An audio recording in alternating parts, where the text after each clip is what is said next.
Welcome to the Book Show, a celebration of reading and writers. I'm Joe Donahue. Perfectionists and procrastinators alike agree it's natural to dread a deadline. Whether your goal is to complete a masterpiece or just check off an overwhelming to-do list, the ticking clock signals despair. Editor, journalist, and writer Christopher Cox explores his experiences with the looming deadlines and how he became determined to learn the secret of managing them in his new book, The Deadline Effect: How to Work Like It's the Last Minute Before the Last Minute. Cox explains how readers can understand the psychological underpinnings of expectations and time, the dynamics of teams and customers, and techniques for using deadlines to make better, more assured decisions. Before a live audience at the Saratoga Performing Arts Center in Saratoga Springs, New York, we welcome Christopher Cox to this week's book show. Agree, it's natural to dread a deadline. Whether your goal is to complete a masterpiece or just check off an overwhelming to-do list, the ticking clock signals despair. Editor, journalist, and writer Christopher Cox explores his experiences with the looming deadlines and how he became determined to learn the secret of managing them in his new book, The Deadline Effect: How to Work Like It's the Last Minute Before the Last Minute. Cox explains how readers can understand the psychological underpinnings of expectations and time, the dynamics of teams and customers, and techniques for using deadlines to make better, more assured decisions. Before a live audience at the Saratoga Performing Arts Center in Saratoga Springs, New York, we welcome Christopher Cox to this week's book show. Thank you. And thank you so much for having me. Well, isn't it nice to talk to you? Thank you very much for doing this. I really appreciate it. Oh, it's my pleasure. So happy to be here. How did you get this idea of exploring deadlines? I guess, obviously, being a journalist is something that you fight with all the time. Mm-hmm. Is that where it comes from?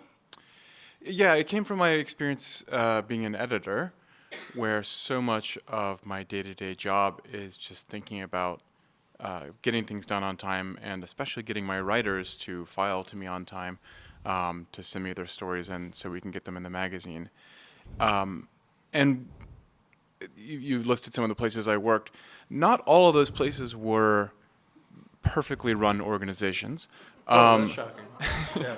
Harper's Magazine is like famously sort of shabby and wonderful, but not a place you'd expect to be super efficient. But somehow, the magazine was founded in 1850, and it's never missed an issue every month.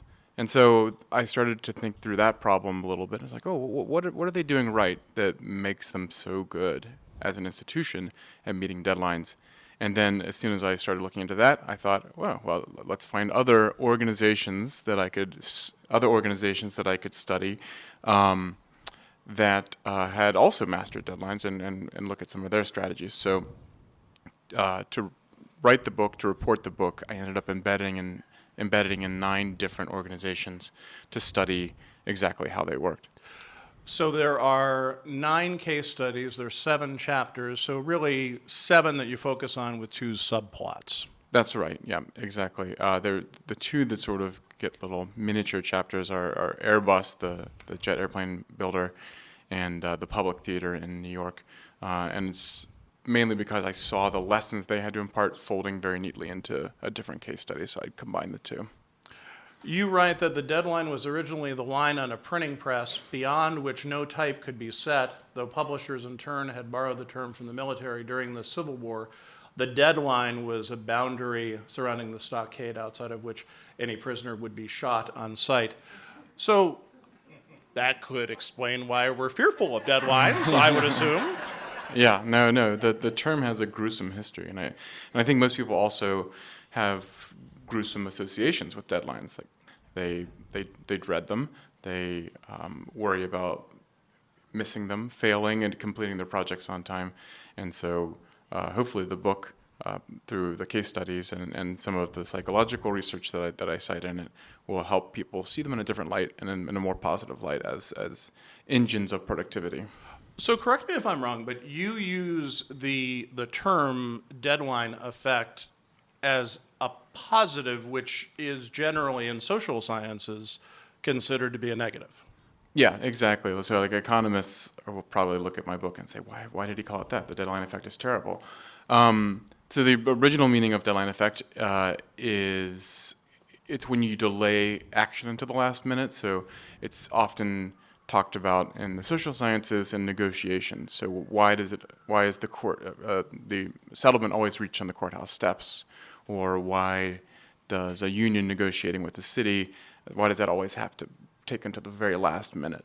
And the deadline itself tends to incentivize people to wait until the very last minute. And so in the book, I talk a little bit about why that might be.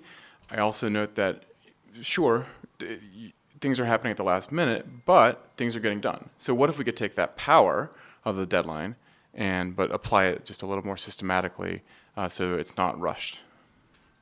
Here is the good news, I think, and I'll cut to the chase here, which is that to meet a deadline and to do it successfully, you do not have to curtail creativity. Yeah, no, exactly. I think that there is this sense that deadlines are could be the enemy of creativity. And I had it myself as an editor. My job when I worked at Harper's, when I worked at GQ, was to assign pieces to writers. And I had this vague sense that, if I give this writer all the time in the world, the final product will be better because they'll have more time to work on it. But actually, all I was doing was imposing more painful periods of procrastination on that writer, making them miserable. And if I actually just gave them less time and a very concrete deadline and held them to it, then I hastened the moment that they would be doing the productive creative work that they wanted to be doing. So tell us about John.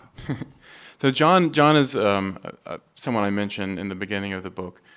He wrote a story for me for GQ, and he's a brilliant writer. And he's someone that I thought, he needs extra time to work, so we'll just give him all the time he needs. And I think because I did that and other editors had made that same decision, he was famously late, famously past his deadline. I mean, he had an assignment with the New Yorker that after 3 years, and Did he at GQ? And so he wrote a cover story for GQ, and I just basically ran an experiment on him without telling him, which was said, okay, what if rather than saying, turn it in when it's ready, turn it in when you've had time to do it, I said, no, actually, what if I give him the shortest amount of time I can possibly imagine giving a writer for a piece of this length? So I think I gave him like 5 days to write it. Normally I might have given him 3 or 4 months. And amazingly enough, he completed the assignment almost on time. He missed his deadline, but only missed it by a couple hours.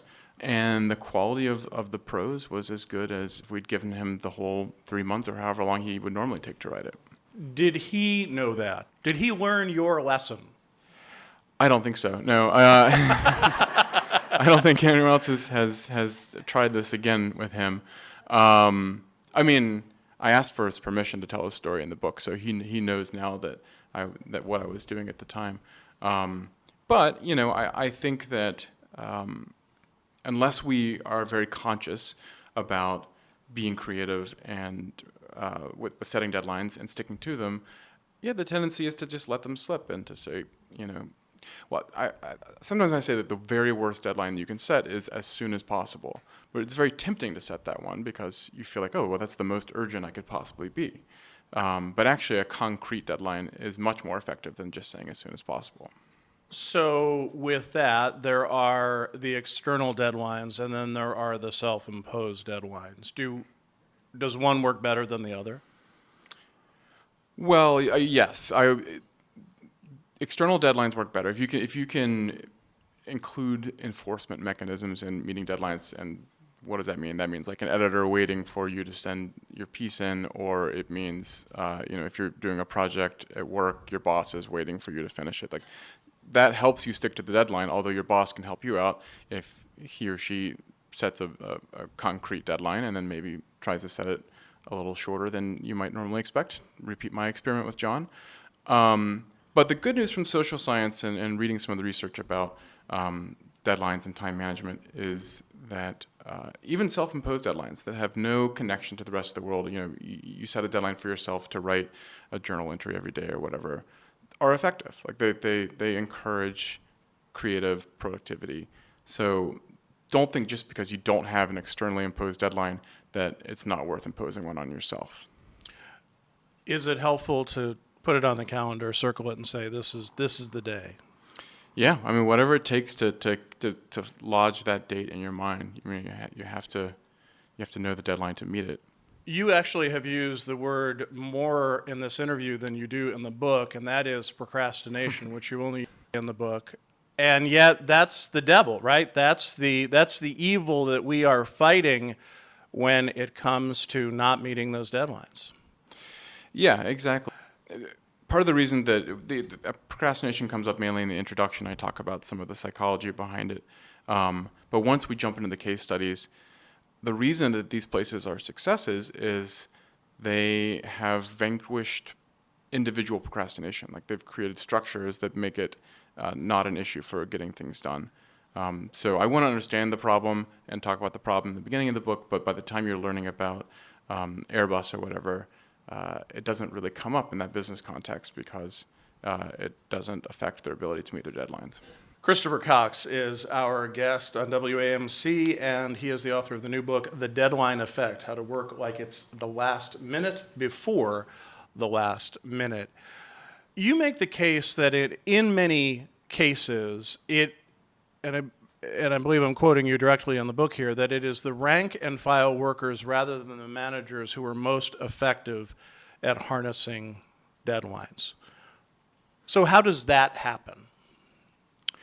Well, I think that the way that I saw it play out in the places that I reported on was the structures in these organizations were in place, and it's the workers who are were the ones carrying it out. So, I mean, for example, in the first chapter is about a restaurant group, and there's a chef named Jean-Georges von Gerichten who has 40 restaurants around the world, and a lot of them are very fancy. It's a hard endeavor to open a restaurant that sort of gourmet, high-class restaurant, but he's done it over and over and over again.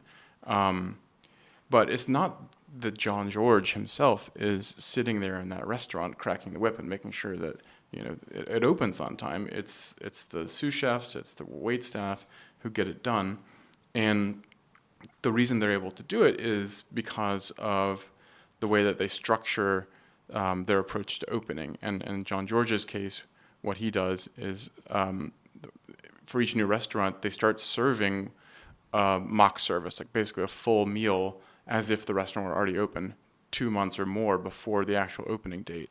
And Jean-Georges is not there for those meals necessarily, but the waitstaff is going through the motions of practicing serving, the chefs are practicing preparing the food.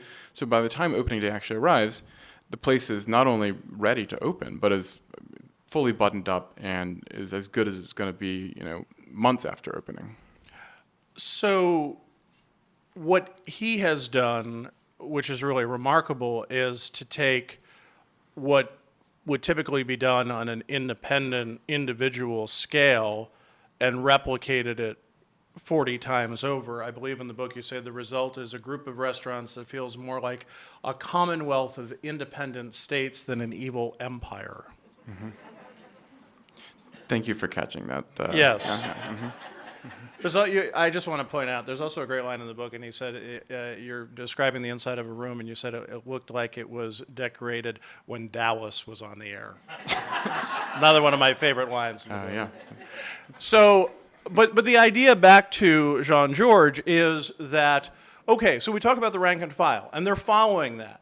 But it also, at the same time, you tell us about this restaurateur, a lily farmer, a ski resort CEO. These folks have experience. They know what they're doing. They have done it a long time, and they achieve this because they're good at what they do. I mean, that really helps the equation, doesn't it? Oh, for sure. The CEO of Telluride, for example, was very thoughtful about deadlines and had fully formed philosophies about how to meet them. But that didn't have to be the case, or it wasn't the case in every place I went to. The family farms are actually an interesting example. So I went to, there are 4 lily farms in Northern California and southwestern Oregon. They grow all of the Easter lilies that are sold in the United States and Canada. They're all family farms, and that crop is, it's a very unusual crop. It's a white flower, and it's basically only sold for Easter Sunday. One of the farmers there told me, like, the day after Easter Sunday, an Easter lily is worthless. So they really have to stick to a schedule. And the way that those farms had stuck to the schedule, had met their deadlines year after year, was basically this knowledge of generations that was passed down from family farmer to family farmer and communicated to the workforce. And so that's not the insight of a singular genius. That's institutional memory. That's the institution itself creating the ability to meet this deadline so consistently. And like any family, there's all kinds of dysfunction and family members not talking to each other, and yet it still gets done. Yeah, exactly. Just like Harper's Magazine. The individuals can be as unorganized as they come, but the institution itself still pushes you towards meeting the deadline. Because in the Lily chapter, you have a scene where a guy is literally on his back as this conveyor belt goes through, sort of picking out the bad bulbs. I mean, it comes down to that, but that's the check that everything's going to be okay. Oh yeah, I mean, or one of. Well, my experience of being on those lily farms is these people care so deeply about their product, their crop. Almost all the farms, it's been multiple generations producing it. So yeah, that was the owner climbing into the conveyor belt which sorts the lily bulbs. They're very devoted to getting that flower out. And if they did, Easter lilies, so it's good that they do. Let us not say that you give a tremendous amount for your job and for your craft. You took a job working at Best Buy on, wait for it, Black Friday. Actually, Thanksgiving and Black Friday. Well, at Best Buy, they call Thanksgiving the day before Black Friday. But yes. Anyone surprised? Anyone? No.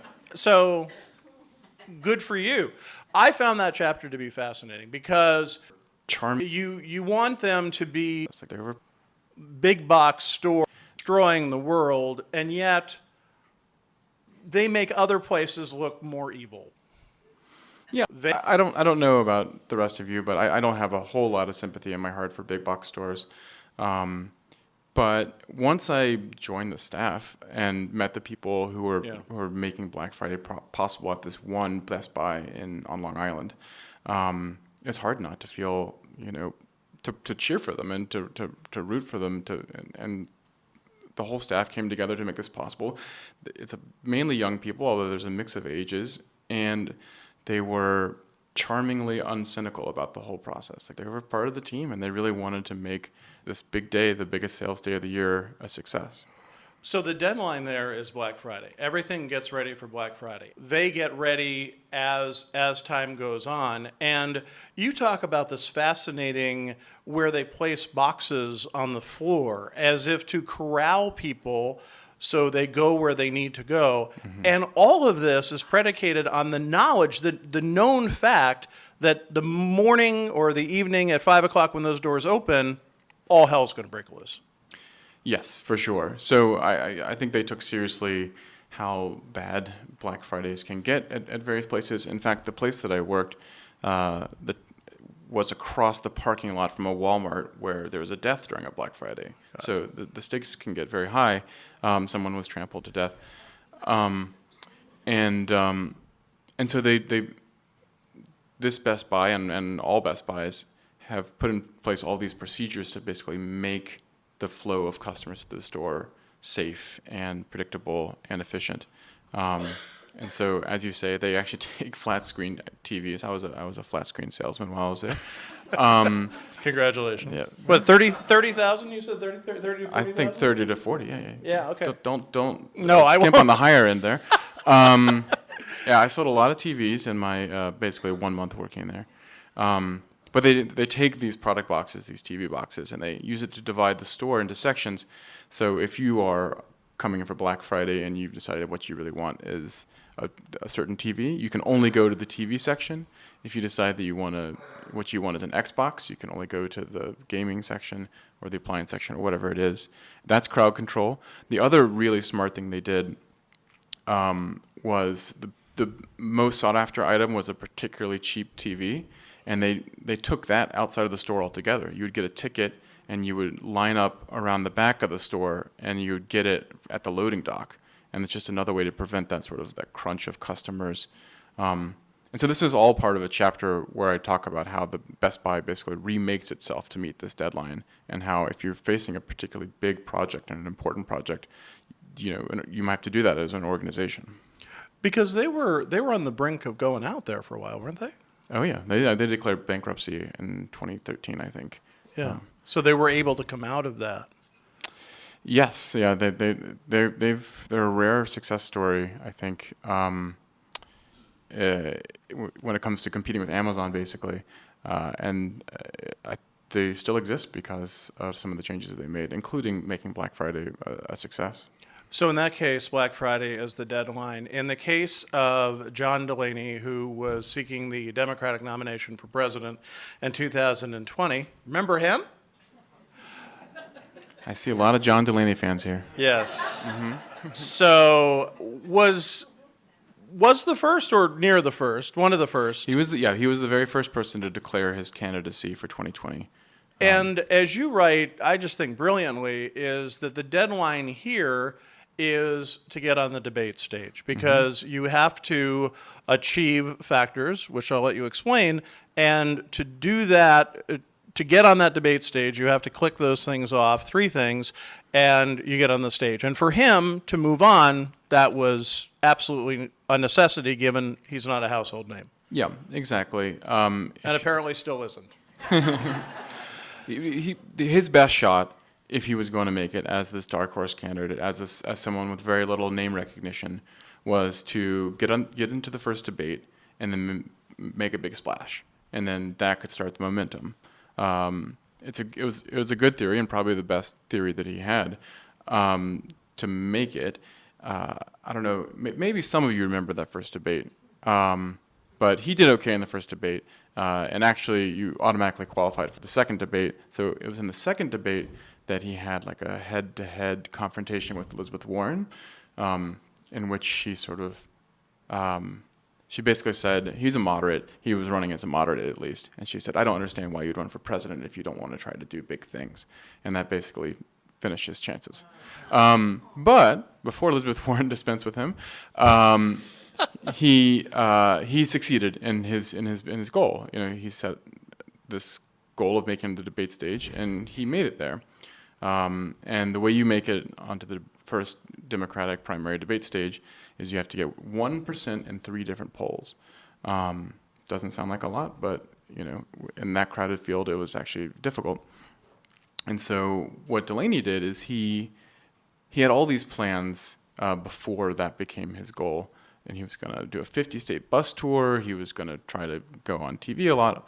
But as soon as they announced those rules for that first debate, 3 1% polls, he changed his strategy, and he said, "Okay, I'm going to do what I have to do to get those polls." So he focused all of his attention on Iowa, which is where the most polling is done in the early days, and he went to every single one of the 99 counties of Iowa in order to try to pick up that 1%, and it worked. That strategy worked for him. There's a point where I believe you're on the bus with him, talking to him, and he pretty much admits that he's not going to win. Yes, he was pretty practical, candid about his chances. Yeah. So, but is that still a success? Is that a deadline success? Well, deadlines are not a magic wand that you can wave. I can't set a deadline to become the president of the United States, for example, or I can't set a deadline to become an astronaut and have it work just because I set the deadline. But he, by carefully planning his approach to this campaign and setting this deadline of I have to make the D&C stage, he gave himself his best shot. It didn't work out, but it was better than he might have done otherwise. I mean, really the point that you make in the book, and I'll mention that the entire title, The Deadline Effect: How to Work Like It's the Last Minute Before the Last Minute. So that idea of working very hard at the end but enjoying the process, making it work for you, being creative, all of that is very possible if you set yourself up for some degree of success. Yes, no, absolutely. And the goal is to eliminate the pain of procrastination, the pain of not getting things done, and also achieve the highest quality end product that you possibly can. And so everything you can do to push your deadline forward, to start working earlier, will get you towards that. And at least I find that when I'm actually being productive, when I'm making great progress towards a project, that's when I'm happiest. One of the things that I realized as I was getting ready for this interview is that I was really self-conscious about getting the book read and getting my notes done, because it would suck to not meet a deadline when you're talking to a guy who's written a book about deadlines. And that lasted for about a nanosecond until I thought, oh, poor Christopher. What did you go through?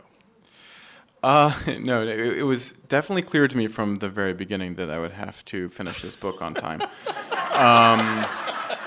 before I signed the contract. But again, I ended up finding that quite useful and in a way liberating. Christopher Cox's new book is The Deadline Effect: How to Work Like It's the Last Minute Before the Last Minute. It's published by Avid Reader Press. We enjoy hearing from our listeners about our shows. You can email us at book@wamc.org. You can listen again to this or find past book shows via podcast or at wamc.org. Sarah LeDuc produces our program. Find more out about SPAC at spac.org. Bookmark us for next week, and thanks for listening. For The Book Show, I'm Joe Donahue.